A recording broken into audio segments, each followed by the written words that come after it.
365 দিন টিভির পর্দার সামনে বসে আমার বাপ বাপান্ত করে, যখন ডায়মন্ড হারবারে ভোট ঘোষণা হয় তখন প্রার্থী খুঁজে পায় না।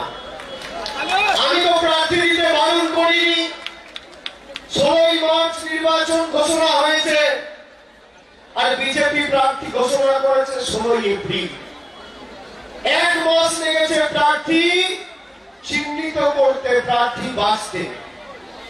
যা হচ্ছে বলছে অভিষেক বন্দ্যোপাধ্যায় দায়ী, তৃণমূল কংগ্রেস দায়ী। আরে তোমাদের প্রার্থী না পাওয়া গেলে আমি কি করব? সিপিএম প্রার্থী করেছে, বিজেপি প্রার্থী করেছে, তারা প্রচার করবে, কিন্তু বিজেপি প্রার্থী বা সিপিএম প্রার্থী এলে খালি জিজ্ঞেস করবেন কোভিডের সময় আপনারা কোথায় ছিলেন। 21টা কমিউনিটি কিচেন খুলিয়ে 14 লক্ষ মানুষের মুখে খাবার তুলে দিয়েছে তৃণমূল কংগ্রেসের কর্মী সমর্থক সৈনিকেরা, প্রতিনিধিরা।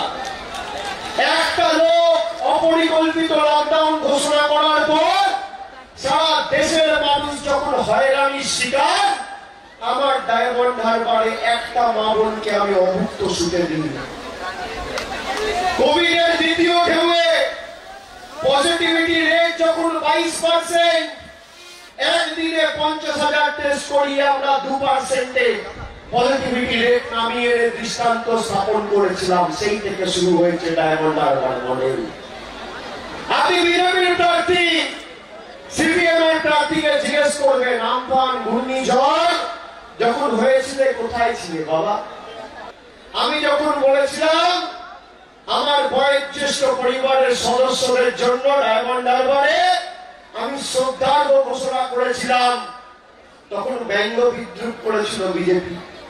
আজকে ডায়মন্ড হারবারের 2000 বুথ জুড়ে প্রায় 76,000 জন বয়োজ্যেষ্ঠ 60 ঊর্ধ্বে যারা প্রতি মাসে 1000 টাকা করে আর্থিক সাহায্য পাচ্ছে, তারা ভারতবর্ষে কেউ করতে পারে।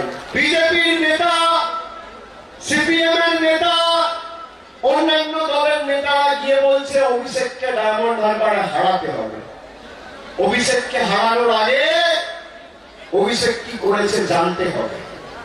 তাহলে 10 বছর এই ডায়মন্ড হারবারের মাটিতে তুমি যে অভিষেককে খেদাতে চাও, সেই অভিষেক 5,580 কোটি টাকার কাজ করেছে।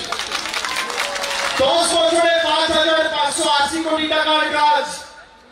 আর আমি মুখে বলছি না, প্রতি বছর পুঙ্খানুপুঙ্খ হিসেব দিয়ে নিঃশব্দ বিপ্লব পুস্তিকা বার করে মানুষকে হিসেব দিয়েছি।